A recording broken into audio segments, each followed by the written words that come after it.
Welcome to Craft, Design, Edit, Sleep, Repeat. I'm your host, Lisa Conway. Welcome to my world where we try to understand the business of knit and crochet design.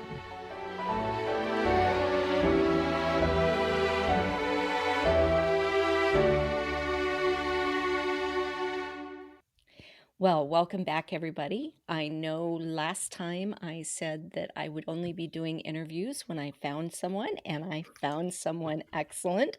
So I'm really excited to introduce you to Stephan Browne-Blackman. I'm thrilled to have you here, Stephan. Thank you for joining me. Thank you for having me. I'm super excited to be here today. Let's start out by telling people what you do. I am Stephan of Steph Made That, which is basically, it has evolved into more of just a brand, but it started off as my way of designing crochet patterns. I haven't been designing for super long, but I have been really passionate about it. And I feel like I've really been pushing out a lot of work and, really trying to establish myself in the space underneath this brand. So we'll see what it evolves into. But as of right now, that's still where I am, designing knit and crochet things. But I've been having a blast. So expect to see a lot more from me. I'm totally looking forward to it. Absolutely, totally looking forward to it. Tell us how you got into knitting and crochet. Where did that start? Well, I myself started crocheting during the pandemic, like a lot of people. But I actually grew up my grandma used to crochet, my mom's mom. So I would see her, with a hook and some yarn every once in a while. I was too young then to know exactly what it was, but I do have, the memories of seeing that. And then my mom was a knitter. So I don't know if she still does. I haven't seen her knitting in a while, but I had one day discovered her box of knitting needles, and there was some yarn in the house at a point over COVID when I was very bored, to say the least. I had a lot of time on my hands, and I was looking for a new hobby, something that didn't require me to go outside. And I found her little box of knitting needles. There's a few crochet hooks and the weaving needles and things like that in there. And I was like, you know what? Why not? Let's try it out. And I started with knitting, did not really go that well. But there was some crochet hooks in there, and I tried out crocheting, and that stuck. And after a few months, I circled back to knitting and finally was able to get the hang of it. And now I also really enjoy Tunisian crochet. So all of all of them kind of blend together for me. But it really all started over COVID because I saw my family doing it before me. And I figured if they can do it, I must have the talent, right? Well, you would hope anyway. Right. So, How okay, embarrassing so if I didn't know. it really hasn't been that long for you then. Yeah, it really hasn't, which is really surprising for me. I mean, I am the kind of person that picks up on things quick, but I feel like before you start knitting or crocheting, it's like this crazy beast. It just looks so difficult. I mean, what do you mean you take a ball of yarn and make a sweater, you know? But, but What yeah. was the step between learning how to knit and crochet and designing? Well, I grew up watching Project Runway all the time with my sisters. I've always been really big into fashion, and my friends know me as a fashionista, one may call it. So I've always just had, my thoughts and my views on fashion, like things I like, things I don't like. But I also sew, which really helps.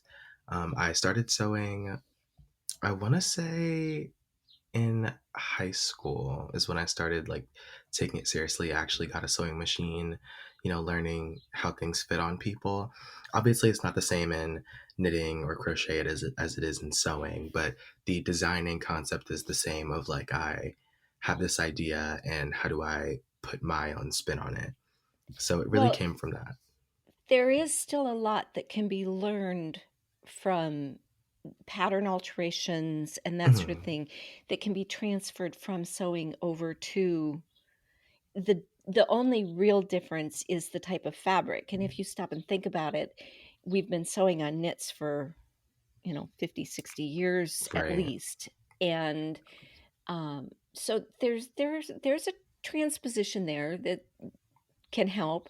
Um, I have friends a friend in particular that has done couture sewing as well as knitting, and the things I've learned from him and how to alter and how to make things fit and how things should Mhm. sit on the body and the changes that need to be made from a woven fabric to a knitted fabric, for example. It's the mountain is high and it keeps on going. So, Right. but I yes, especially feel like that does definitely correspond to a degree. So, yeah, things okay. like when you drape on a dress form, say would be different than like having a flat pattern. And I feel like Mhm, when you actually get the chance to drape fabrics on a body and you see what shapes make what piece, I feel like things really start to make a bit more sense. I would say for me, honestly, the biggest difference was going from flat pattern making where you lay out your fabric, lay out your pattern, cut it all out to actually making the piece itself.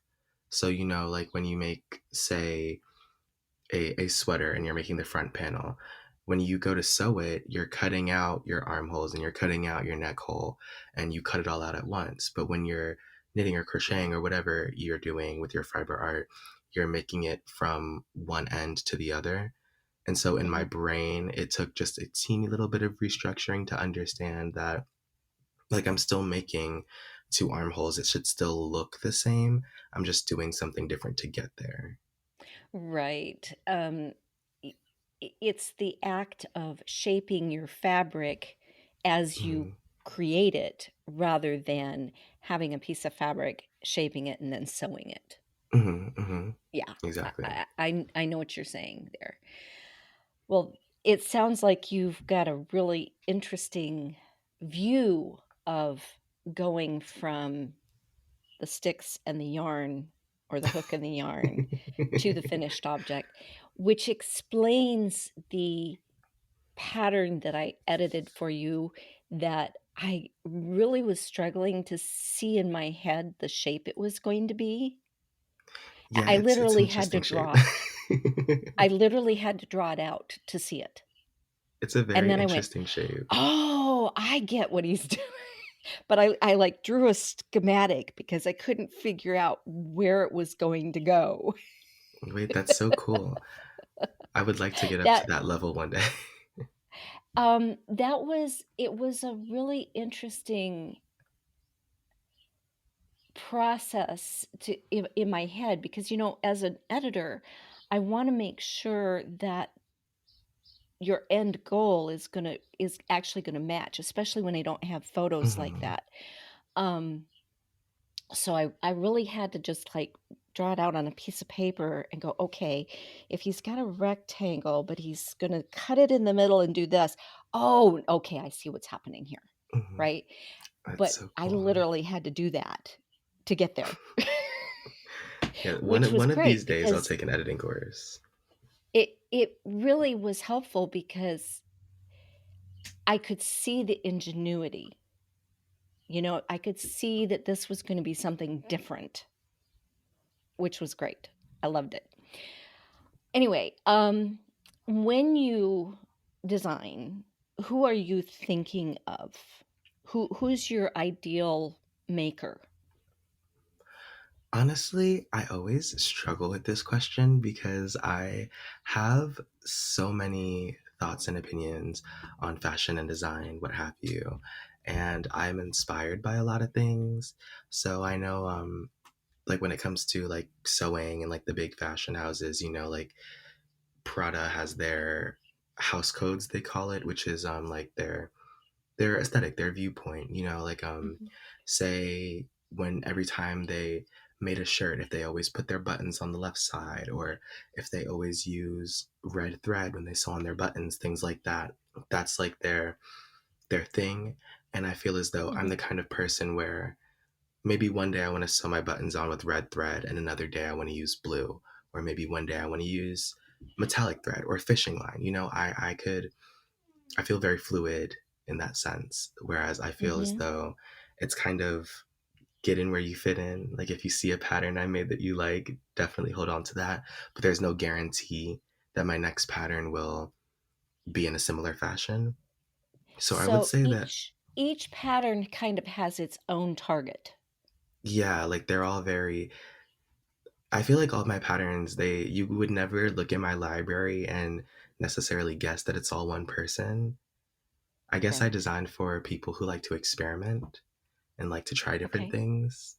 Because I mean, don't get me wrong, I do have my comfort stitches and my Yeah. comfort projects, but when it comes to designing things and putting in the effort into something that I feel like is deserving of a pattern, I feel like there's definitely going to be some ingenuity and some nuance in there that may not be present in another one of my patterns.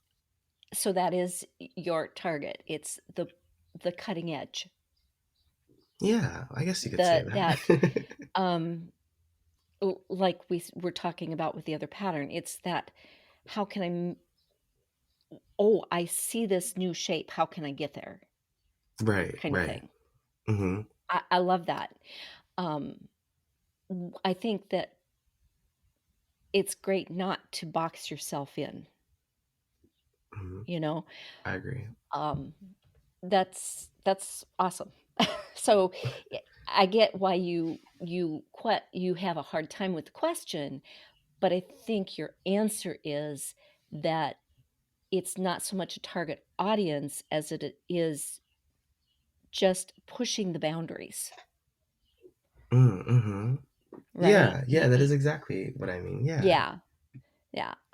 A little bit of Stephen West. Yeah, yeah, I can definitely see that. I actually love his pattern so much. I'm not just there yet with my knitting to say I've made one, but I follow him very closely. I think his designs are so cool and how he is able to like take a stitch pattern and turn it into any shape. That's so cool to me. Yes, I know yes. the math is Agreed. crazy over there. So when did you actually take the leap from just learning to creating your first design? When did you publish that first pattern? My first pattern is actually a pattern that is very near and dear to my heart. It's called the Long Lost Tote Bag, and it is probably to date still one of my favorite things I've ever made. So it's made out of Tunisian crochet, which was a very interesting choice for my first pattern. But the bag came about because I was really enjoying, obviously, my crocheting. And I myself was in need of a tote bag, and I couldn't find one that was really what I wanted. At the time, I wasn't the biggest fan of how every tote bag is a canvas tote bag with a logo printed on it. Like where are the colorful bags that aren't made for groceries? You know what I mean? And so I ended up sitting there and Tunisian crocheting a little two panel bag. You sew it together, put a strap on it, and the colors I had chosen, I just thought were amazing, like the best colors on the planet. It's got this beachy feel to it. It has like blues and like a sandy beige, and it's a really pretty bag.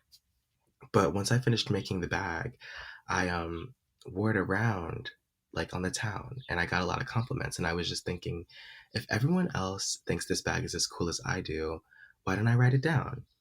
And so I wrote it down and I made two more samples. And my friend was a photographer at the time. And I was like, hey, can you take some pictures of me with this thing? And it was just a very rapid, very passionate moment for me.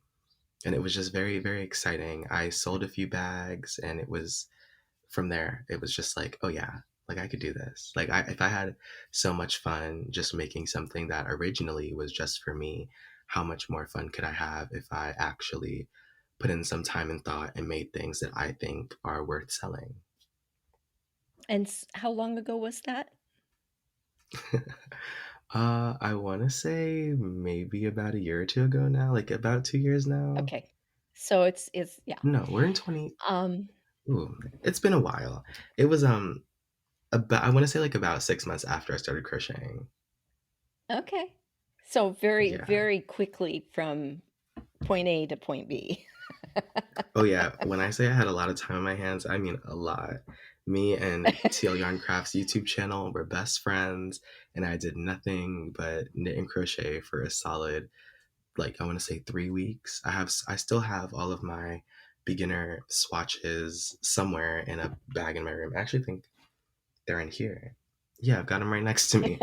I, but Yeah, yeah, I I get just, that. it all started from there. Wonderful. And how many patterns have you published so far? I want to say on my personal Ravelry, like where you can purchase patterns directly to me, there's definitely less than 10. But if I totaled them up, including I designed for Lion Brand and Radical Threads Magazine, a few yarn shops, I would say probably like over 15 now, maybe somewhere around there. Okay, cool, cool. Yeah, it's been really cool. It's been very exciting. And the name Steph made that, was that something you had before the designing and then it just carried through, or did you consciously sit down and say, okay, this is what I'm going to brand myself as? I had a really hard time trying to figure out what to name my brand because I didn't know if I wanted to be like I make pieces and I sell them, or if I wanted to stick to doing patterns, or if I wanted to branch off into sewing, or what I wanted it to be. And after trying to spend all this time figuring out like a word that stands out or let's make something up or whatever, I realized at the end of the day, the way that I personally see it is just that I'm a guy who makes stuff that I really enjoy. And so it's Steph made that because you never have to ask. I'm Yep, Stefan. And, anytime you see something yep, that I made, that's, I made it because I wanted to, because I loved it, because I enjoyed it. So it just, everything that I make under the brand all has the same reasoning. So why not just call it Steph made that? excellent, absolutely excellent. Um, do you knit or crochet other people's patterns still? Oh, for sure. For sure. Sometimes I feel like starting a new project and I don't feel like exerting the brain power to start said project. So it's great to scroll on Instagram or Pinterest and it's like, oh, that looks great. They already wrote the instructions. I will grab the nearest ball of yarn and get started. Yep, yep. But I also And say one reason I also love making other people's patterns is learning new techniques. I know there's a mm, million books mhm, and things out there, but sometimes you're scrolling on Instagram and you see something and you're like, that's really cool. I'll bookmark it. And when I find the time, I will sit down and try this, maybe a little more complex, maybe, not my typical style, but to learn a new technique or try just something I haven't tried before. That's also a reason I enjoy other people's patterns. yep. I would agree with that one wholeheartedly. At this stage of the game in my knitting, there's not a whole lot I haven't done. So when I do run across something new, I am definitely up for giving it a try. I love But that. I've been knitting for almost 50 years. So Wow, yeah, congratulations. That's great. I yeah. really I, hope that I I'd never started get sick of knitting as a this. I started knitting as a kid. I can honestly say that it hasn't been something I've done all the time through those 50 years. There have been periods where, like when my kids were little, I had twins, and then a third one when the twins were only 2.5 years old. That was a period of time where I did very little knitting and crochet. I did some crochet, but not much knitting. Um, I did more sewing at that stage because I was Mm-hmm. sewing clothes for them, that kind of thing. Love Um, that. But yeah, 50 years, there's I still run across techniques, and I surround myself with people that are constantly working to create new techniques, Oh, which has been okay. really fun. And so, there's always something, but um, it's rare. So when I find something, I'm up for it, man, because give me something new. Yeah, that's really cool. I think my thing is I always want to make something that I at least feel capable of doing. So I do have a lot of patterns saved that I still have yet to touch, but that's okay because I'm working to get there. Right. Yeah, I Yeah, I so hear you. Well, um, when you look at my very few patterns, the most recent ones that I've released have very unique techniques. I love Um, that. Double knitting and double knitted brioche. Ooh. Oh, that's And by okay. double knitted brioche, that is a brioche done in a single pass, where even your increases and decreases look exactly the same on both sides, which in traditional brioche they don't. Mhm. And Wow. that's I'm still learning the increases and decreases part of it. But See, yeah, I haven't even touched brioche knitting yet. I do want to get there. I really do, but I am nowhere near that beast. It looks so scary. it's not. It really, honestly, regular brioche, even two color brioche, is you're only ever working with one color at a time. Right. So you're only ever managing one yarn at a time. Mhm. The other one's sitting off to the side, waiting for you to get back to it. Right. Um, so from that standpoint, it's not as hard as it looks. The problem comes if you drop a stitch, Oh, dear. right? Because Yeah. you have to be able to read your knitting well enough to see which two strands go to that one stitch. Mhm. That's the Yeah. that's the hardest part. But learning to read your knitting, that's the key. Right. Yeah. Um, so you like to push the boundaries. What do you look to for your inspiration? Where does your inspiration for your designs come from? I feel like I can get inspired by honestly anything. I think for me, what where the challenge comes in is how long it takes for me to translate that inspiration into something.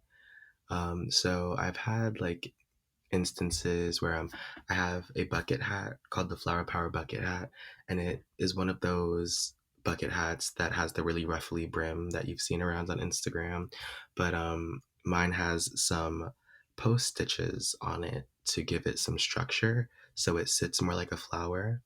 Which, that inspiration came to me super easy because I saw the hats already going around and I was thinking, okay, well, what could just set mine apart and make it a little more wearable? Something to add a structural element. But then I've also had times where it's like, I want to design, say, something inspired by leaves. And it's like, okay, well, there's a million interpretations of leaves. Am I going to do a lace pattern? Do I want to make it a leaf shape? Do I want to do different variations of green? So it's like when it comes to actually translating that inspiration into something, I'll find a little bit of struggle, but I can definitely get inspired by anything. I've designed things around water. I designed a baby blanket pattern, which I haven't released yet, but it was inspired by the thought of do you know the concept of like the Pinterest beige moms they call it? Mhm. Yeah, Yep.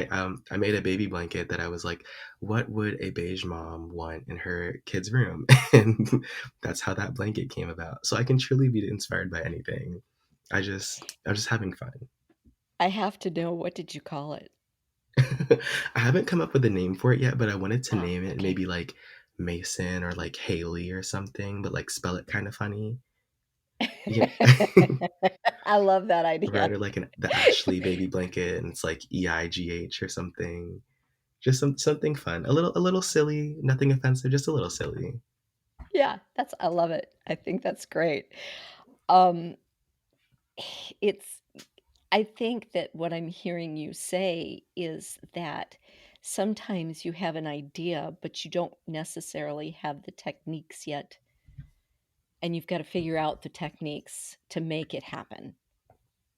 Yeah, Yeah, that really is like where a lot of it comes in, is because if you have more of a stitch vocabulary, then you'll know, oh, I know this stitch that looks exactly like this specific kind of leaf instead of this is a general leaf pattern.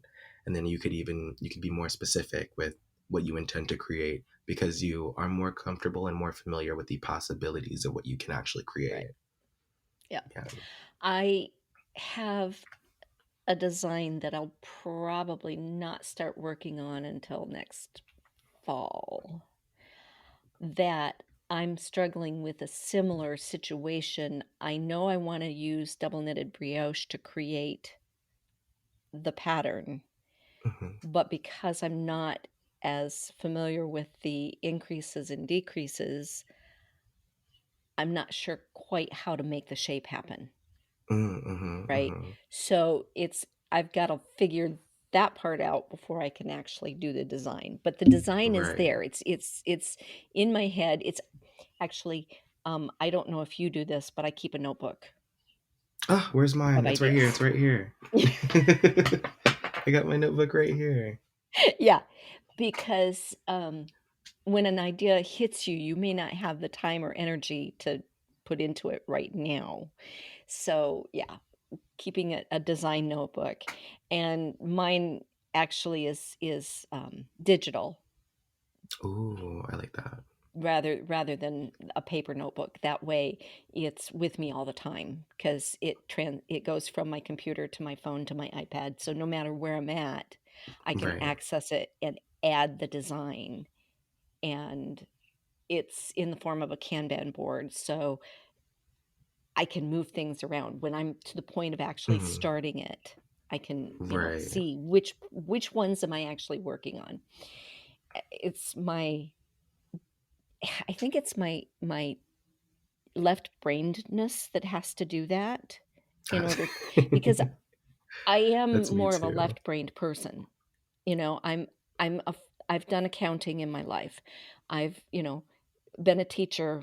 That's my main thing. I've been a teacher all of my life. I I love mean, it. even as a kid.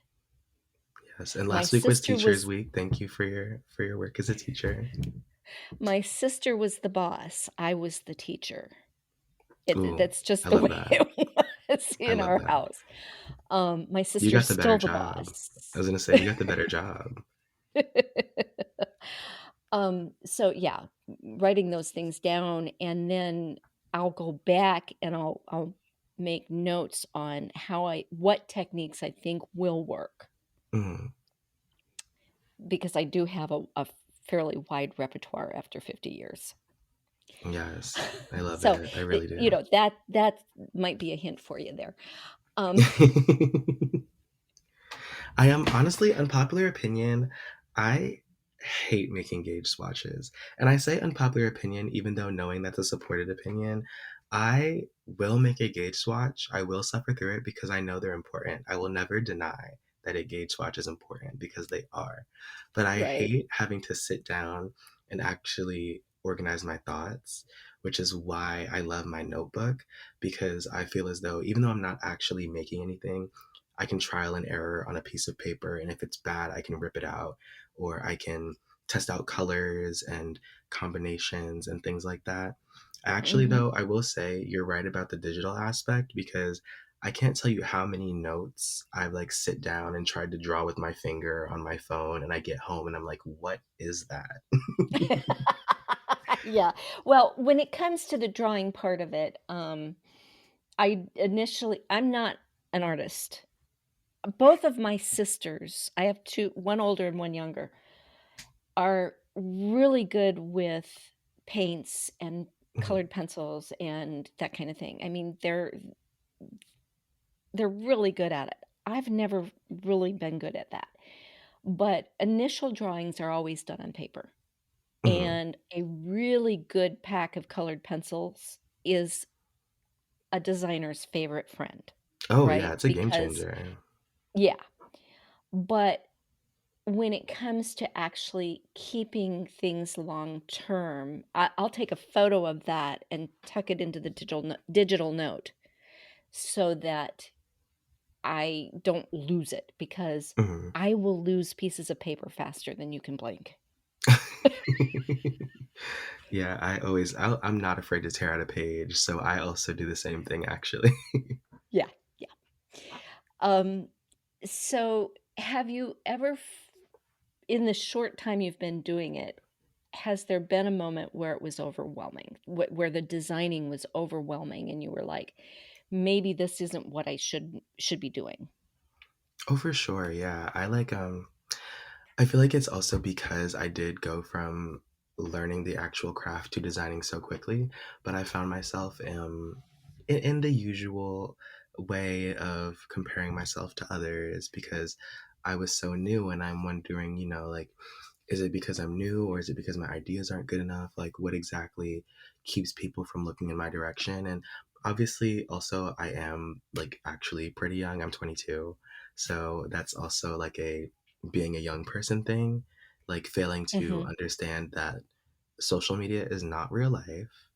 And it's not that people aren't looking for your work. It just may not come up on their feed. The algorithm is in charge of what you see. It's not you not working hard enough. It's not your designs not being good enough. It's none of that. It is literally what does this robot want this person to see right now? yep, So that definitely at first exactly. was affecting my mojo, my passion. But as time has gone on and I've taken on less projects, I've definitely been able to overcome that a little bit. I would say the thing that I'm more so I don't want to say struggling with now, but like going over repeatedly is where I want to go with my brand because, Right. I've been making patterns and releasing patterns for a little bit now, but I feel like I can only do so much before I am going to want to do something more. So I'm wondering, what is my next step? What should I be working towards? I don't want this to become monotonous. I want to, still have that enjoyment. So I'm wondering maybe if I incorporate my sewing or if this becomes less of a brand and more of like an influencer kind of thing, or do I want to go hardcore with the patterns and release collections like some people do, things like that. There's so many directions I could go in. That is more so what I'm Mhm. but debating with now is like it's not that it's not worth it to design. It's just that I need something What should to, you what know, should that goal be? What right. should Yeah. that next, because you've gotta look out to the future. You're young enough that you really need to look to the future, and you need to look to that 5 and 10 years down the road and Hmm. then figure out, "Okay, do I really wanna go here? If so, what do I do to get there?" Right. Because after a certain Yeah, point in time, certain things do become unfeasible. So it's like, due to the capitalist machine we live in, unfortunately, I do have to figure out if this will be feasible in the future or if I need to set my sights on something else. But I yeah, believe that I am talented enough. It's just about what I want to do and how I want to get there. But whatever it yeah. is, I'm sure I'll be great. It's just, what is that? I have every confidence that you will be great, I because appreciate that. I saw what you did with what you sent me. I saw the innovation, I saw the creativity. Um, you're going to be another unique voice. You just need to figure out how much of a voice you want to be. Honestly, I Right. really see that in you, Stefan. Thank I you. see that spark in what you sent me. Thank you. So, Thank you a lot. I'm behind you all the way. I truly am, because I saw something in that pattern that I haven't seen for a while. So keep Thank you going. so much. Oh gosh. Yeah. Um, you mentioned your sewing, you've mentioned crochet and knit, which I love the fact that you do both, not just Mm. one. Um, is there anything else in the fiber world that you like to do? Does collecting yarn count? Yes, most definitely. I haven't bought yarn in a while. I've been trying to put myself on a yarn ban because it is getting a bit out of control. But besides those, honestly, no. However, I do want to expand. I have a needle felting kit that a dear friend of mine gave me, and it's been collecting a bit of dust in my closet, but I think I am ready to plan a project that incorporates a few of those things. I want to knit a sweater or a vest and needle felt some shapes and things onto it. I remember Oh, when love needle that idea. felting was super popular all those years ago. I want to say like 2016, 2018, the cardigans with all the elbow patches. I've always wanted those. So I'm thinking, how can I make it more fun and actually develop a new skill? Who knows if this will go anywhere farther, but You just gave me an idea because my husband wears his sweaters literally to rags. Some needle felting around the cuffs might solve one of the problems. oh, that sounds really good. That's a great idea, actually. Yeah. he he works in IT, so he's in a cold server room a Mm, lot of his mm, days. And so even if it's warm outside, he's got to have a sweater with him mm. in order Right. to maintain. Plus, the new office he's in, he's directly below the air conditioner. Oh no. Oh no. That's a Yeah, blessing and a curse. yeah. So he gets to work, and even though it's warm outside, he puts his sweater back on, Oh, for sure. You would have to. and he wears them to absolute rags, literally. It's so funny. So you gave me a really good idea. Thank you. I think the reason I love asking that question is because I've done so many things. I Mhm. weave, I spin, I knit. I do some crochet, but that is not well. I'm gonna I'm gonna show Stefan something here, folks. I crocheted a cactus, That is amazing. and Oh see, my and gosh. Right? That is it's not my amazing. pattern. I will admit it came from a pattern, but yeah, it's my favorite desk accessory. Yeah. Honestly, it looks beautiful. If you didn't tell me it was crocheted, I probably would think it's a real cactus. They do have those Thank like you. hairy, wispy cactus varieties. That's really pretty. The pattern called for the base yarn is cotton, and then you use the scrubby yarn. You know Oh, yeah, the yeah, yeah. uh, the acrylic, yarn that people make dish scrubbies out of, Yeah, and that's like what Lily creates the hairy something. look out of That's it, really and cool. it was so much fun. I did it at Christmas time and had a blast. That looks fantastic. So, yeah, I do so many different things. I like to hear what other people are into as well as their what kind of things do you sew?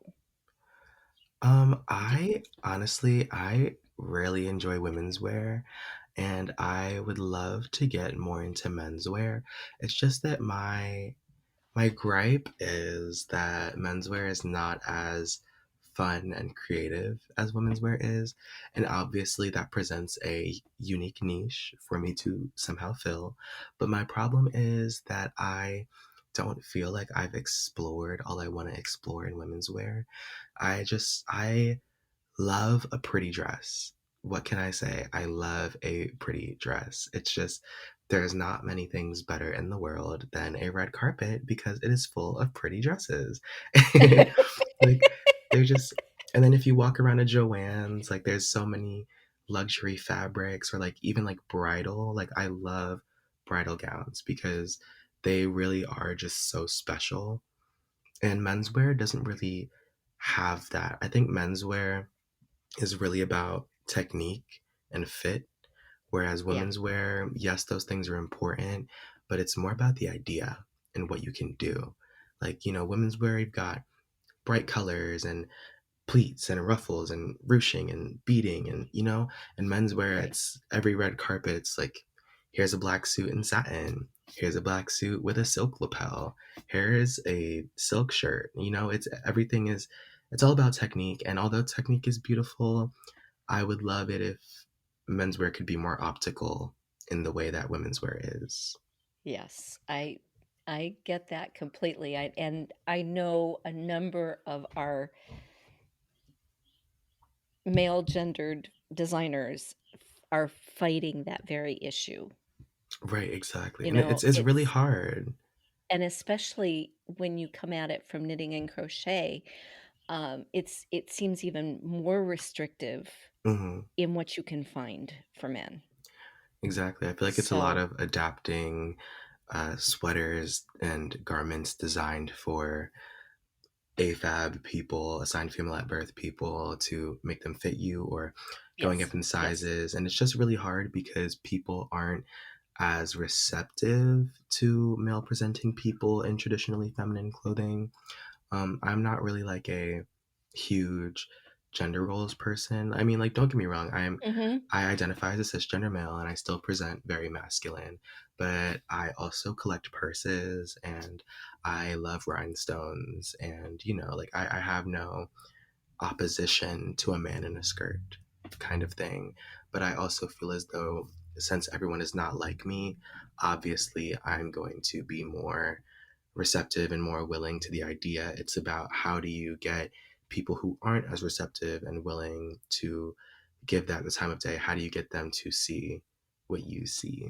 Which is where the Yeah. challenge comes in, because obviously there's some Our s our dismantling. society still isn't there yet. Right. There's a lot more work than just, Yeah, signs and Instagram posts.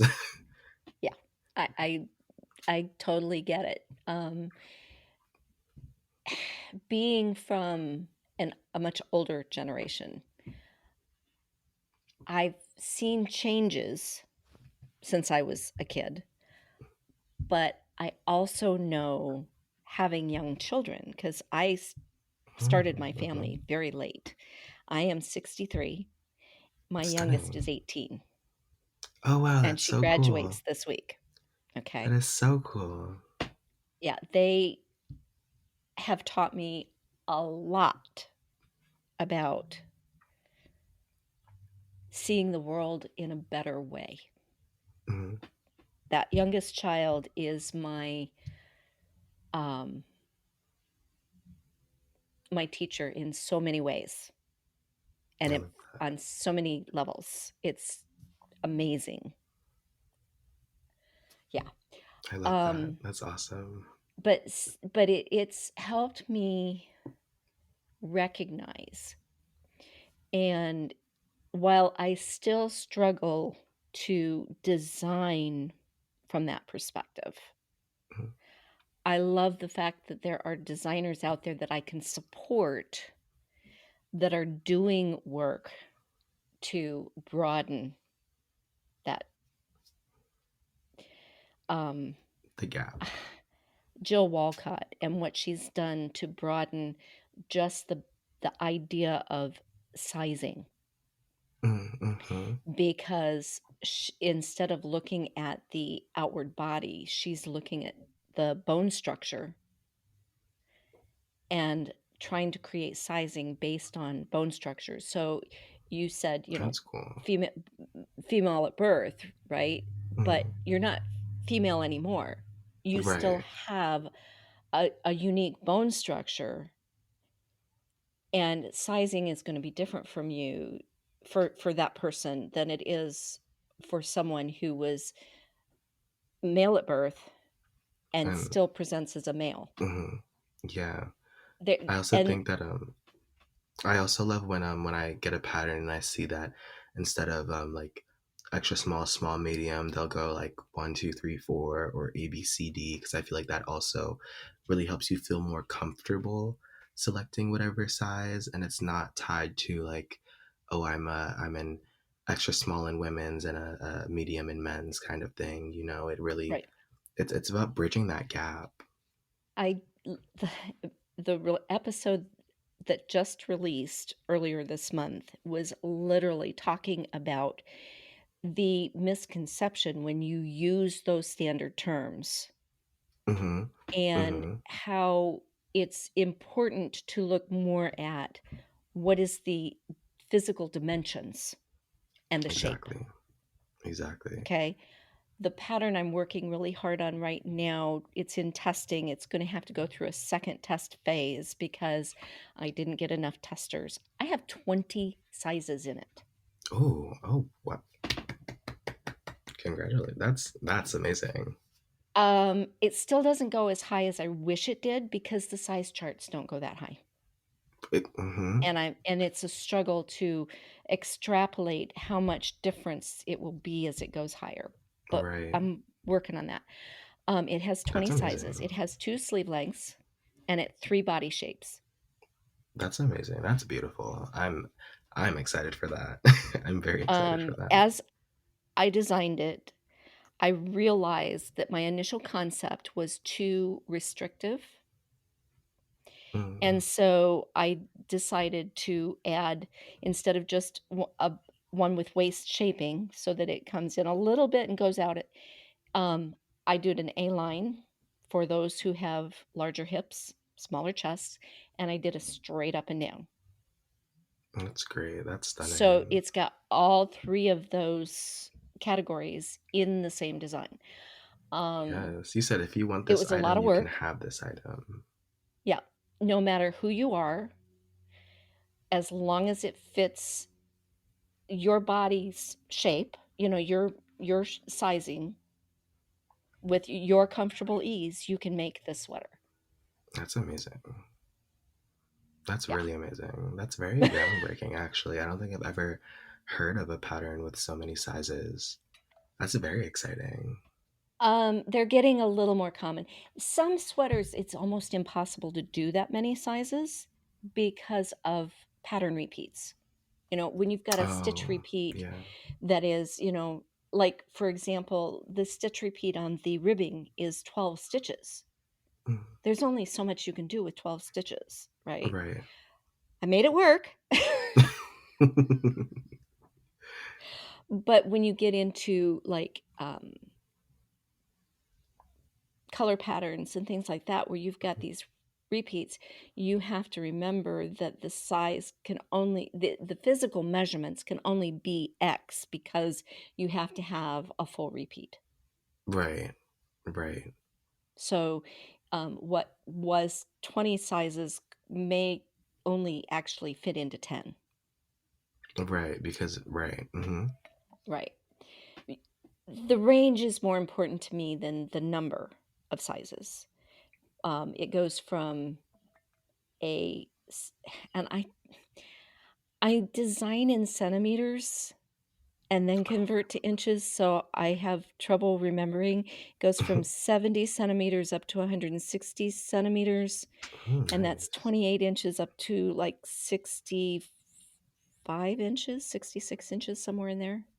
That's nice. I honestly, I curse the American education system. I really wish that I knew how to use like meters and with the metric system. I every time I read a pattern or like sometimes I'll buy European patterns and they simply do not have the imperial system in there. I'm like, gosh, I feel really American right now. I can help you with that. Yes, you got to We'll teach chat. me. So, I forgot to tell you that this episode is actually, we are recording 1 week early. It will go out next Tuesday. Okay, beautiful. Okay. What is coming in what's coming up? What's next? So I actually am very, very, very excited. I am the featured designer for Gary Knits, Gary Rides annual Pride Knit Along. So we're gonna kick off in June, which I'm really excited about. And my pattern for that will be releasing super, super soon. I just have to finish up these last few rows and get these pictures taken, and she'll be ready to go. So ideally, that'll be ASAP. I don't want to give a set in stone date just yet, just because you never know. I may get busy and have to finish a few rows tomorrow. You know what I mean? But Right. yes, I'm extremely excited about that. This pattern is called the Follow Your Path shawl. It is an arrow shaped shawl in the colors of the progress flag, and the shape starts with your traditional colors and points down towards progress, which I'm really excited about. I think it's going to be, not only is it a great message, but I think the actual design and the, I don't know, just the, for me personally, you knit every color and you really spend some time with that color. And so it's like, as you progress, I'm noticing myself thinking about the community and, how important it is that we have this new flag that has become so commonplace. Because the last time, to my knowledge, that the flag was changed, they removed, I believe, like pink and turquoise, and this was so many years ago. And so for us to have a new flag that I feel like only encompasses the community even greater, it's just, it's really beautiful, and I'm really enjoying my time working on this shawl, and I'm hoping that everyone who purchases this pattern and joins us on the knit along will also really enjoy the time they get to spend with this shawl. Um, Well, I can tell everybody this is the pattern I've mentioned a couple of times here that I helped Stefan with, and the unique shape of it just blew me away, and I can't wait to see it in color because, as you say, that flag, it means something to me too. As an ally, as a parent of, it means a lot, and I'm thrilled to see it come out. And you're right, spending a time with each of the colors and thinking about what that color represents right. can be a huge part of that project. And um, I really look forward to helping you promote it. Thank you. I'm very Don't excited. forget to send me the photos because I want to let people know this is coming. They'll be super soon. I am hoping to have this done by the end of the week. We're gonna see, only because I have another project that I'm also working on that is due at the end of the week. So they will definitely Plus a be. plus a day job. Oh, yes, also that actually, I bright and early I'll be in the office tomorrow. So yeah, everything is kind of fighting for the spotlight right now. But 1000% this project will be done soon. And there will be pictures and it's going to be amazing. I'm just really excited to actually get to do this. A lot of people don't know this, but Gary and I were actually talking about me collaborating with him for this knit along since last year. So I've just been sitting on this pattern, waiting for this opportunity, and it's finally here. And I'm super over the moon excited. And I really hope that, like, I already know that no matter how the reception is, that I already love this pattern. I've loved it for a year since I designed it last year. I've loved it for, you know, I've just been really enjoying this pattern. But I just hope that the reception, that people see what I'm trying to do here. That's Right. really the important part for me, is that the message is clear and coming across Yes. in the way that I plan for it to. I understand that completely. And do let me help in any way I possibly can because Gary is a dear friend of mine and I have supported Gary now for 2 years, I think, Amazing. and love being behind the scenes and helping him where I can and helping the designers he works with because he tends to work with newer designers most of the Mhm. time. He loves supporting them as much as he loves supporting his end aids, the and the ride along and all. And Yeah. it's an important thing to me to support that in any way I possibly can. So um, do make sure I get photos so that I can push it out there because a lot of my people know I support it and it's a big deal to me. I love it. Anyway, so anything else? You say you're working on another project. Is that something that's coming in the pipeline, or is it just for you? Well, this specific project I'm referencing is actually a pattern test for a friend of mine, but I do have some other patterns that I want to get done at some point this summer. I honestly, I will be honest, I design a lot of things that do not see the light of day, which is really funny because I will go through the whole process of writing it out and typing it up and testing it and all these things, and I just won't release it. I don't know. I really have no clue, but I ideally would like to get at least three of them out this year. One that I Okay. will talk about that I'm really excited about is a halter top. This is going to be my second garment, but my first more feminine garment. I just released my first garment. It was a sweater with Lion Brand yarn recently, but this one is going to be more exciting because I want this to be a pattern that is very customizable. I want it to have a big size range. I want to make sure that it's a great summer top, and I just want to make sure that it does its job as an effective summer top. I want it to be comfortable, something you can go to and pick up, like I want to make sure that I'm putting in the right amount of effort into this because Excellent. it's going to be, I mean, probably more exciting for me because at the end of the day it is just a simple halter top, but the actual process of deciding the top and deciding on a halter top, even, I'm seeing more interest in knitters wanting to knit that kind of thing though too.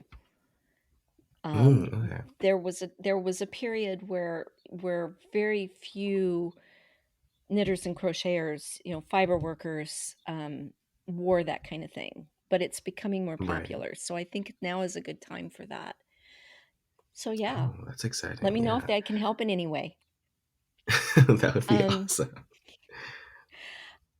any advice, since you are new and you're still thinking in terms of that growth process, what advice would you give someone that's sitting there thinking they might like to do this, but they're unsure? Ooh, well, one, definitely take your time. Not that there's anything wrong with being really excited and jumping headfirst into something, but I do notice with other newer designers, and maybe I'm guilty of this and I haven't, looked in the mirror lately, but technique and like consistency in writing patterns and things like that are important and they do matter. If you would like your patterns to be accessible, then there are, the guidelines of the craft council and, things like that that you can follow as a baseline to make sure that your sizing can be relatively standardized or that your patterns can be more easily read, using the proper abbreviations and things like that. All that stuff just helps you create more well rounded work that you can look back on in a few years and be like, wow, my first pattern was solid. And another thing I would say is comparison is the thief of joy. There is nothing wrong with seeing your peers and thinking that they're making really cool things, but that is no reason that you should think your work is of any less value because at the end of the day, they're your peers. You are all at the same level and you are all fighting the same battles of being a young designer and you're all trying to make it to the same place. There is no reason that you should see someone else's work and doubt that you could not also produce something of that same caliber. Look at that as inspiration rather than as comparison. That's what I Exactly. would say. I have Exactly. to do the same thing all the time because even though I've been a knitter for 50 years, I've been a designer for 2, you know? I feel that. And so, yeah, totally, Yeah. It. totally Mhm. get that. Although I will say Last sometimes it but sucks when you see a design and you're like, dang, I wish I thought of that. Oh, hey, that's when you look at it and say, "How can I make it better?" Right, right. What's my spin? Yep, what's my spin on that? How can I make that better? Yeah, that's I would agree with that as well. So, last but not least, Stefan, where can our listeners find you? You guys can find me on Instagram, Pinterest, Ravelry, and YouTube at Steph Made That, Steph Made That. I sell my patterns on Ravelry mostly. Maybe I'll branch out one day, not yet, but I sell all my patterns on Ravelry. I have the occasional podcast episode on my YouTube channel. But if you want to stay most up to date with me, I definitely recommend finding me on Instagram. Excellent. We will make sure to put links for the YouTube and the Ravelry in the show notes and make sure everybody can find you nice and easy. And your Instagram, of course, which I am a follower. Now that I found you. Right. And we'll get people connected and they can watch your Instagram for the release of this new pattern. Yes, I'm excited. I've gotta make sure I'm posting more frequently now that I know there's gonna be people looking. But hey, I do post stories. That has to count for something. Yeah, I'm very inconsistent with my posting as well, but yeah, it is what it is. I Right. When I don't have try time. to push the algorithm. I just don't try to push that algorithm. It's not my thing. Right. The people who see your pattern are the people who are meant to see it. That's right. Honestly, All right, you'd be surprised Stefan. how far things can travel. Yeah. And it's amazing when one person sees it and loves it and says to their friend, "Oh, you've got to look at this," and the momentum that can take, you know. Yeah. And and I think the one thing I'd like to add here to your designer suggestions is set yourself the goal to put out so many patterns and make them consistent because the more Mhm. frequently you release, the more frequently people see you. That is true as well. But you don't want to overbook yourself. I made myself the goal of 6 patterns this year. I with the delay in test knitting, we'll see if that happens, but, you know, it is what it is. Yes. I've got to Alright. start actually hitting publish. Yeah, exactly. Um, Stefan, it's been fabulous. I am so, so, so excited to have someone like you on the podcast with me, and, thank you for trusting me with your pattern last week and, trusting my help. And talking with me today has been great. I want to thank you so, so much for having me on this podcast. I had a great time. And honestly, you are genuinely one of the best tech editors I've ever had. I feel like all of your notes were so clear and concise. Like, I feel like even though we were corresponding over email, I didn't have any further questions. And I feel like that's something that sometimes maybe it's like, okay, well, what did they mean here? And it's like, well, I don't want to, email them. It's late at night and I'm working on this at 1 a.m. like a crazy person, and I can't thank you enough for the Oh, help you're you provided quite me. quite welcome. However, I will say don't worry about emailing at 1 a.m. because my notifications are turned off. I'll see it in the morning.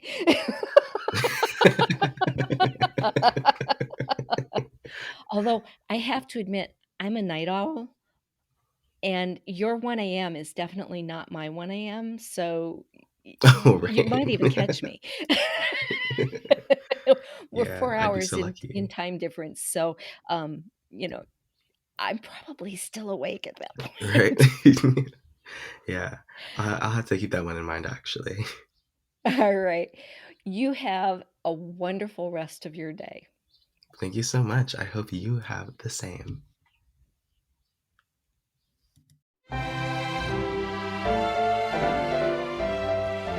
Don't forget to like and subscribe wherever you listen, and join the conversation in our Ravelry or Facebook groups. For show notes or knit tech editing and related services, please visit my website at arcticedits.com.